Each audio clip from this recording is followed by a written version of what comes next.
না, কোরআনকেই প্রশ্ন করা হোক, কোরআন তুমি বলো, তুমি কাদের জন্য এসেছো, তুমি কোথা থেকে এলে, তোমাকে কে নিয়ে আসলো, তুমি কার উপরে নাজিল হলে, তোমার মধ্যে কি আছে, তুমি মানুষকে কি দিতে এসেছো, প্রশ্ন করুন কোরআনকে। কোরআন নিজেই উত্তর দিচ্ছে, ওরে দুনিয়ার মানুষ, দত্তপাড়ার মানুষেরা শোনো, আমি কোরআন, আমাকে তোরা প্রশ্ন করো, কোরআন তুমি কোথা থেকে এলে, কোরআন নিজেই জানিয়ে দিচ্ছে, তানজিলুম মির রাব্বিল আলামিন, আমি কোরআন আল্লাহর তরফ থেকে নাজিল হয়েছি। আবার কোরআনকে প্রশ্ন করুন, কোরআন আল্লাহর তরফ থেকে নাজিল হয়েছে বুঝলাম, তোমাকে পৃথিবীতে কে নিয়ে আসলো, কে এনেছে, কে এনেছে, জিবরাইল ফেরেশতা। কে কে কে? ওই জিবরাইল ফেরেশতার অপর নাম কি জানেন? রুহুল আমিন। কি বললাম, কি বললাম? জিবরাইল ফেরেশতার অপর নাম হলো রুহুল আমিন, রুহুল আমিন। কোরআন বলছে আমাকে কে নিয়ে এসেছে পৃথিবীতে, শোন, নাজালা বিগির রুহুল আমিন, সূরা শুআরা 19 পারা 14 নম্বর পৃষ্ঠা। কোরআন বলছে আমাকে রুহুল আমিন ফেরেশতা পৃথিবীতে এনেছে। আবার প্রশ্ন করুন, কোরআন তুমি বলো, আল্লাহর তরফ থেকে নাজিল হলে জিবরাইল তোমাকে আনলো, তুমি কার উপরে নাজিল হলেন? কোরআন বলছে আমি যাই তাই লোকের উপরে নাজিল হইনি, ওয়াল্লাযীনা আমানু ওয়া আমিলুস সলিহাতি ওয়া আমানু বিমা নুজিলা আলা মুহাম্মাদিন ওয়া হুয়াল হাক্কু মির রাব্বিহিম। 26 নম্বর পারা 6 নম্বর পৃষ্ঠা 1 নম্বর লাইন, সূরার নাম সূরা মুহাম্মাদের মধ্যে আল্লাহ বললেন আমি, কোরআন বলছে আমি মুহাম্মাদের উপরে নাজিল হয়েছি। আবার প্রশ্ন করুন মুহাম্মাদটা আবার কে? নতুন নাম শুনলাম মুহাম্মাদকে। কোরআন বলছে ওরে মুহাম্মদ তো অনেক নাম ছিল তখন, ওর অন্য কোন মুহাম্মদ নয়। কোরআন বলছে মুহাম্মাদুর রাসূলুল্লাহ, মুহাম্মদ হলো আল্লাহর প্রেরিত রাসূল। আচ্ছা, মুহাম্মাদের পরে কি কোনো নবী হবে? কোরআন বলছে আলতু ফালতু কথা মন ধারণা করিস না। কোরআন বলছে মা কানা মুহাম্মাদুন আবা আহাদিম মির রিজালিকুম ওয়ালাকির রাসূলুল্লাহি ওয়া খাতামান নাবিয়িন ওয়া কানা আল্লাহু বিকুল্লি শাইইন আলিমা। 22 নম্বর পারা 2 নম্বর পৃষ্ঠা 12 নম্বর লাইন, সূরার নাম সূরা আহজাব। মুহাম্মদ কারো বাপ নয়, মা নয়, ওয়ালাকির রাসূলুল্লাহ, মুহাম্মদ হলো আল্লাহর প্রেরিত রাসূল, ওয়া খাতামান নাবিয়িন, আখিরি জামানার শেষ নবী। আবার প্রশ্ন করুন কোরআনকে তুমি, হে কোরআন তুমি আল্লাহর তরফ থেকে নাজিল হলে, জিবরাইল তোমাকে আনলো, মুহাম্মাদের উপরে নাজিল হলে, কবে এলে, কবে এলে? কোরআন বলছে শোন কবে এসেছি আমি একটা সুন্দর ভালো মাসে এসেছি, শাহরু রমাদান আল্লাযী উনজিলা ফীহিল কোরআন, আমি কোরআন রমজান মাসে নাযিল হয়েছি।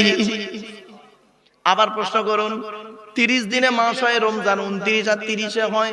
শোনেন, ঈদ নিয়ে মারামারি করবেন না, একটা জিনিস ভেঙে দিচ্ছি, ঈদ নিয়ে মারামারি হয় না। অনেকে দেখবেন আজিদ না কাল লাও খেলা। শুনে নিন, একটা সুন্দর জিনিস শিখিয়ে দিই আপনাদের, যতদিন বাঁচবেন এটা মনে রাখবেন।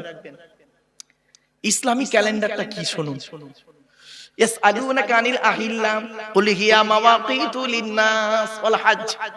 এই আয়াতের তাফসীরে অনেক আলোচনা আছে, আপনাদের সহজ করে বলে দিচ্ছি শুনুন। আচ্ছা, ইংরেজি মাসগুলো বলুন।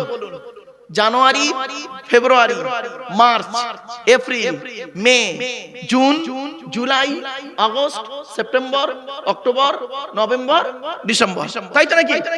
আচ্ছা, জানুয়ারি মাস কদিনে হয়? 31। ফেব্রুয়ারি 28, 4 বছর অন্তর একদিন বাড়া 29, লিপিয়ার বলা হয়, লিপিয়ার, তাই তো?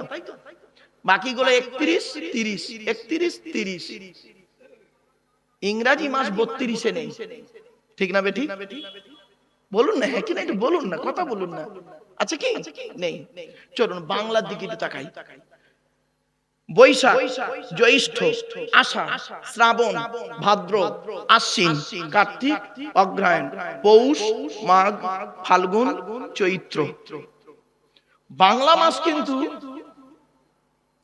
29, 30, 31, 32-এ আছে। জানেন কি? বাংলা মাস 32-ও আছে। ইংরাজি মাস 32-এ নেই। তাহলে আপনারা জেনে নিলেন ইংরাজি মাস 28 থেকে নিয়ে 31-এর মধ্যে সীমাবদ্ধ, আর বাংলা মাস 29 থেকে নিয়ে 32-এর মধ্যে সীমাবদ্ধ। আজকে আলোচনা শুনতে বসেছেন, চারটে শব্দ মাথায় রাখুন। এক নাম্বার বলেছিলাম কি? প্রিয়জন।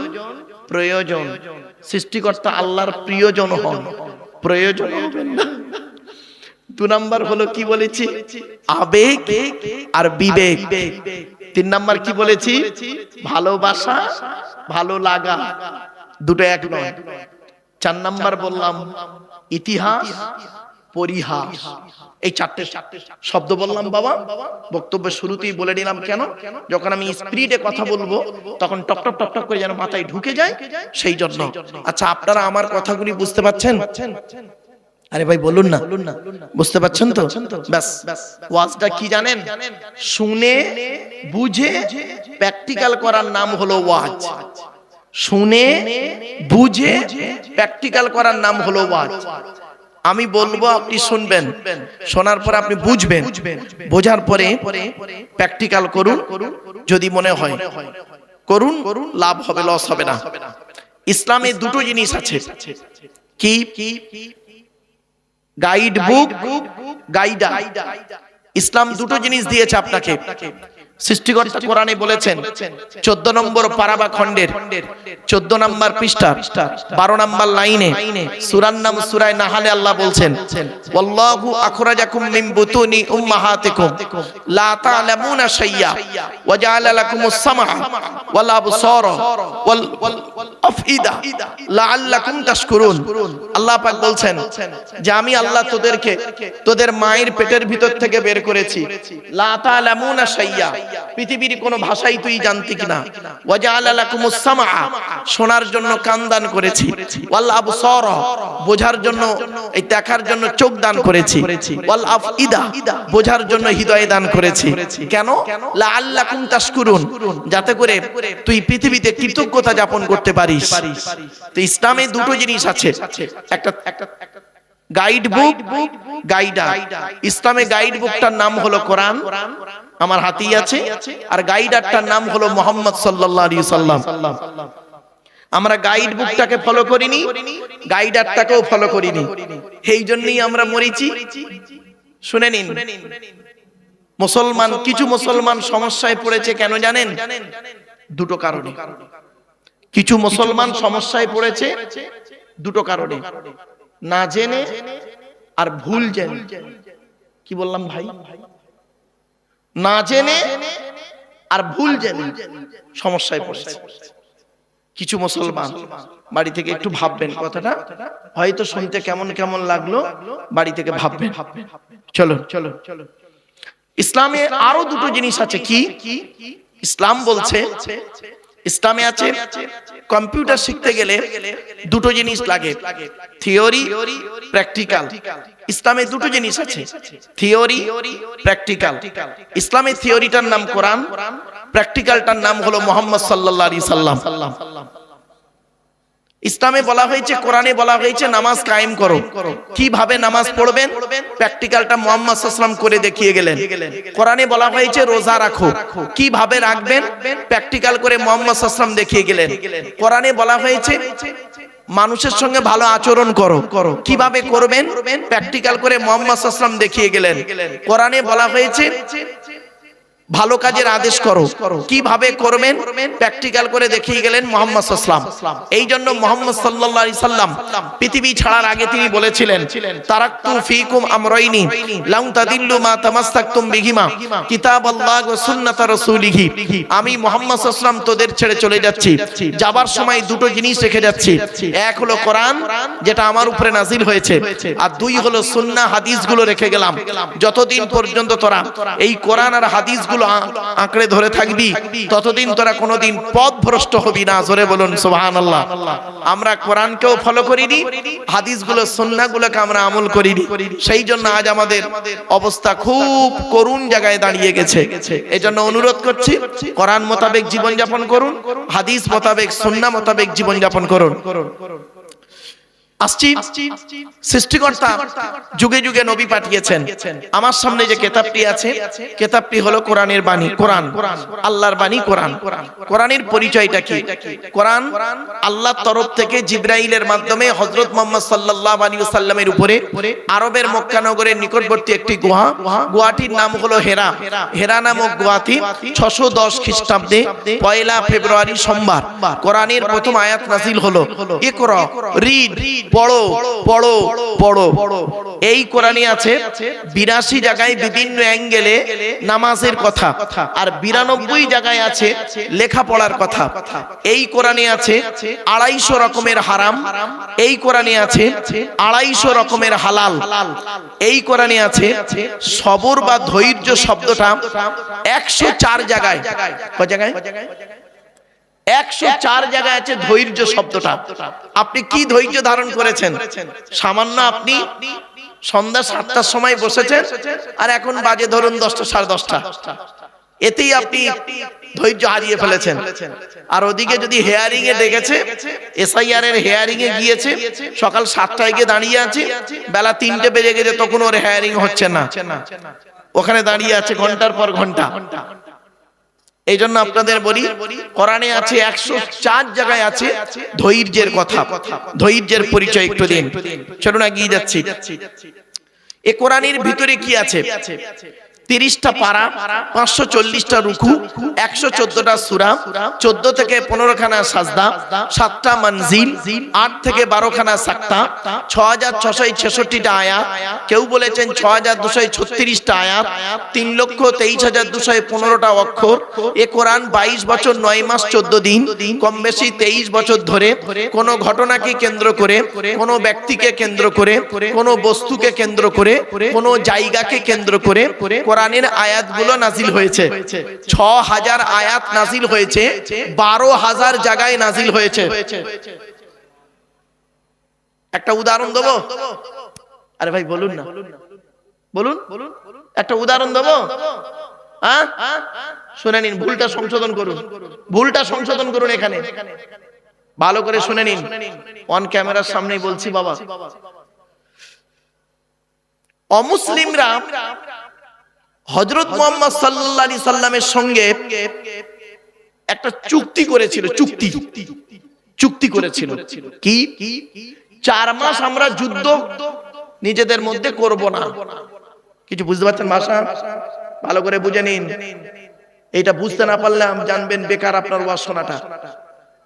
অমুসলিমরা মুহাম্মদ সাল্লাল্লাহু আলাইহি সাল্লামের সঙ্গে 4 মাস চুক্তি করেছিলেন যে আমরা এই 4 মাস নিজেদের মধ্যে যুদ্ধ, মারামারি, ঝগড়া করব না, কাউকে রাস্তায় আটকাবো না, নিজেদের মধ্যে ভালো থাকবো, মারামারি ঝগড়া করব না। তো মুহাম্মদ সাল্লাল্লাহু আলাইহি সাল্লাম তিনি বললেন ঠিক আছে, আমিও এই চুক্তিতে রাজি। বাস। কিন্তু অমুসলিমরা সেই সময় করেছিল কি, বারে বারে চুক্তিটা ভঙ্গন করছে, চুক্তি ভঙ্গ করছে। রাস্তায় দেখতে পেলে ঝগড়া, যেটাই পাচ্ছে ঝগড়া, মারামারি করতে করতে করতে করতে এক যুদ্ধের ময়দানে অতিরিক্ত মারামারি মেরেই যাচ্ছে। দেখা যাচ্ছে অনেক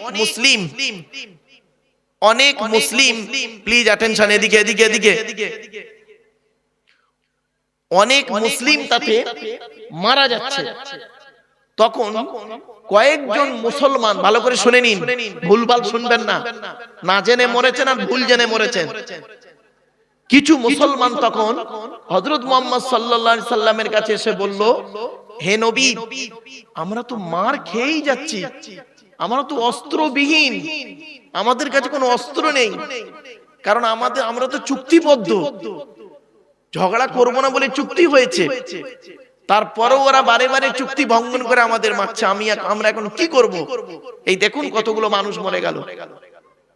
মুহাম্মদ সাল্লাল্লাহু আলাইহি ওয়াসাল্লাম বললেন, আমার কোনো ক্ষমতা নেই, তোমাদেরকে আমি বলবো তোমরা মারামারি করো, আমি নিজের থেকে কোনো কথা বলি না আর বলবো না। শুনে নিন, হযরত মুহাম্মদ সাল্লাল্লাহু আলাইহি ওয়াসাল্লাম নিজের থেকে কোনোদিন কোনো কথা বলতেন না। ওয়ামা ইয়ানতাকু আনিল হাওয়া ইন হুয়া ইল্লা ওয়াহয়ুন ইউহা, আল্লাহর ওহী ছাড়া কথা বলতেন না।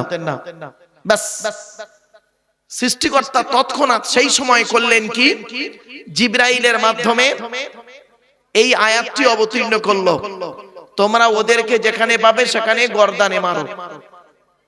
কিছু বুঝতে পারছেন ভাষাটা? দু চারজনকে মারো, মারলেই সব ঠান্ডা হয়ে যাবে। এই বাক্যটা তৎকালীন সময়ে ওই জায়গার জন্য ওই ঘটনাকে কেন্দ্র করে অবতীর্ণ হয়েছে। এখন আপনি যদি ওই আয়াতটাকে বর্তমানে এনে যদি ঝগড়া লাগান, তাহলে জানতে হবে পড়াশোনায় না একেবারে এতিম। এতিম শব্দটা বোঝেন? আমার বাবারা অনুরোধ করে বলি, ছোট্ট একটা উদাহরণ দিচ্ছি শুনুন। আমি মুম্বাইতে গেছিলাম জলসা করতে, আবার এই কাল বাদে পরশুদিন রয়েছে মুম্বাই, মহারাষ্ট্রের জলগাঁও। সকালে ফ্লাইট, না জলগাঁও মহারাষ্ট্রের জলগাঁও, এই রবিবারে। তো একটা কথা আপনাদের বলি, একজন অমুসলিম হিন্দু ভাইদের একজন কলেজের প্রফেসর, অমুসলিম প্রফেসর, ব্রাহ্মণ ঘরের সন্তান, উনি এসেছেন আমার লেকচার শুনতে। ওনার সঙ্গে কথা বলে যা বুঝলাম, অত্যাধিক পড়াশোনা করেন, ইসলামিক বইপত্র। আমাকে বলছেন, মারুফ সাহেব, আমি আপনার ওয়াজ প্রতিদিন শুনি, আমি এবং আমার ওয়াইফ দুজনেই শুনি। আমি একটা কলেজে কাজ করি, কলেজে কাজ করি। Thank you. কি বলছে জানেন?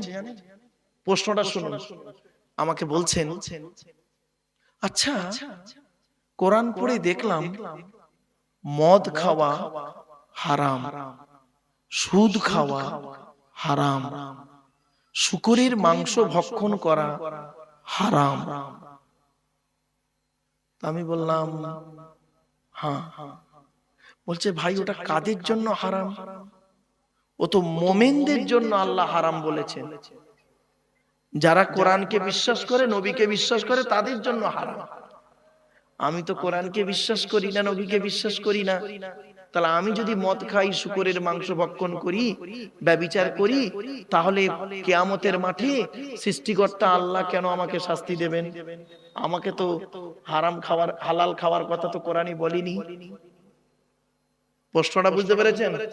দত্তপাড়ার মানুষ, হিন্দু মুসলিম, প্রশ্নটা বুঝতে পেরেছেন কি বলুন? আগে প্রশ্ন বুঝুন, তারপর উত্তর দিচ্ছি। আমি যদি ব্যভিচার করি, কোরআনে দেখলাম ব্যভিচার করো না, হারাম, নোংরা কাজ, ব্যভিচার করলেই শাস্তি। এটা মানবে কারা? যারা কোরআনকে বিশ্বাস করে তারা।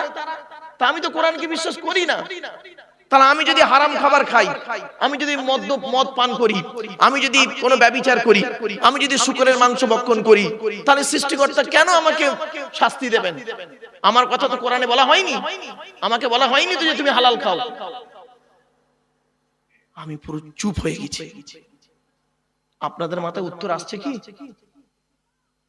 তা আমি ওনাকে বললাম, স্যার আপনি কোরআন পড়েছেন? বলছে 5খানা তাফসীর আমার কাছে আছে। কটা কটা কটা জোরে বলুন। আপনার ঘরে কটা আছে মুসলমানের বাচ্চা? একটাও তো নেই। কোরআন শরীফে নেই ওনার তাফসীর। 5খানা তাফসীরের নাম বললেন। 5খানা তাফসীর আমার কাছে আছে, প্লাস কোরআন আছে, অর্থ আছে, আমি কোরআন পড়তেও পারি। উনি কিছু আয়াত পড়লেন, সূরা বাকারার শেষ কয়েকটা আয়াত পড়লেন শুদ্ধভাবে, বুঝলাম যে উনি পড়েন। আমি বলছি, আপনি গোটা কোরআন পড়েছেন তো? আচ্ছা হ্যাঁ। আমি বললাম, স্যার কোন এক জায়গায় একটু মিস্টেক হয়ে গেছে আপনার। বলছে, কি বলছেন? আমি চলুন আগে আমরা জেনে নিই কোরআনে হালাল খাবে কারা কারা দেখে নিই। আপনারাও শুনে নিন, হিন্দু মুসলিম সকলে শুনুন, দত্তপাড়ার মানুষ। কোরআনে 3 শ্রেণীর লোককে আল্লাহ হালাল খেতে বলেছেন। সুবহানাল্লাহ বলা গেল না? মানে আপনাদের মাথায় ঢোকানো আছে তো, মৌলবীরা চিৎকার করলে তারপর সুবহানাল্লাহ বলবে। ভালো কথাই সুবহানাল্লাহ নেই আপনাদের। 3 শ্রেণীর লোককে আল্লাহ হালাল খেতে বলেছেন। 3 শ্রেণীর লোক। পট করে উনি করলেন কি, পকেট থেকে কাগজ বের করলেন, কলম বের করলেন, নোট করছেন, বলুন 3 শ্রেণীর লোক কে কে? বললাম স্যার আপনি এই 3 শ্রেণীর মধ্যে আছেন কিনা একটু দেখুন, আমি আপনাকে রেফারেন্স সহ বলছি। 1 নাম্বার, আপনারাও শুনে নিন, হিন্দু মুসলিম মা বোন যারা আছেন, মায়ের মেয়েরা আছেন কি ভাই, মা বোনেরা ভালো করে শুনুন, মায়েরা বোনেরা, আপনাদের সম্পর্কে আজ কিছু আলোচনা করব, মেয়েদের সম্পর্কে কিছু আলোচনা আছে, কারণ বর্তমানে মেয়েদের চাল চলন কথাবার্তা ওঠা বসা এতটাই জঘন্য জায়গায় দাঁড়িয়ে গেছে, স্বামীরা অতিষ্ঠ হয়ে পড়েছে। বধূ নির্যাতন আইন ভারতবর্ষে আছে বলে অন্যায় ভাবে কত নারী, শ্বশুর বেচারা ভালো মানুষ, তাকেও জেল খাটাচ্ছে, ঠিক না বেটি? ওরা স্বামী স্ত্রী ঝগড়া করেছে, শ্বশুরের নামে জেল কেস, শাশুড়ির নামে কেস, বেচারা কিছুই জানে না, সাদা মাটা মানুষ। এইরকম নারী আছে। যেদিন ভারতবর্ষে পুরুষ নির্যাতনের আইন আসবে, সেদিন দেখবেন কত নারী জেলখানায় ঢুকবে। বাস্তব কথাই বললাম, চলুন। কোরআনে 3 শ্রেণীর লোককে আল্লাহ হালাল খেতে বলেছেন, শুনে নিন এবার কে কে। 1 নাম্বার, নবী রাসূলদেরকে আল্লাহ হালাল খেতে বলেছেন। কাদের কাদের কাদের? তখন পট করে উনি বলছেন, ভাই নবী রাসূলরা তো হালাল খাবেন, এটা আমার আল্লাহ কোরআনে বলতে গেলেন কেন? আমি বললাম ভাই এইখানে একটু বোঝার ব্যাপার আছে, শুনে নিন। কোরআনে বলা হয়েছে 8 নম্বর পারা 10 নম্বর পৃষ্ঠা 9 নম্বর লাইন, সূরার নাম সূরা আরাফ, ফালানাসআলান্নাল্লাযীনা উরসিলা ইলাইহিম ওয়া লানাসআলান্নাল মুরসালিন। প্রত্যেক নবী রাসূলকে আমি কিয়ামতের মাঠে জিজ্ঞাসা করব, আপনাকে নবী করে পৃথিবীতে পাঠিয়েছিলাম, আপনি আপনার দায়িত্ব পালন করেছিলেন? আপনাকে রাসূল করে পৃথিবীতে পাঠিয়েছিলাম, আপনি আপনার দায়িত্ব পৃথিবীতে পালন করেছিলেন? নবী রাসূলদেরকে যদি এরকম প্রশ্নের সম্মুখীন হতে হয়, আমি আপনি কোন ব্যক্তি?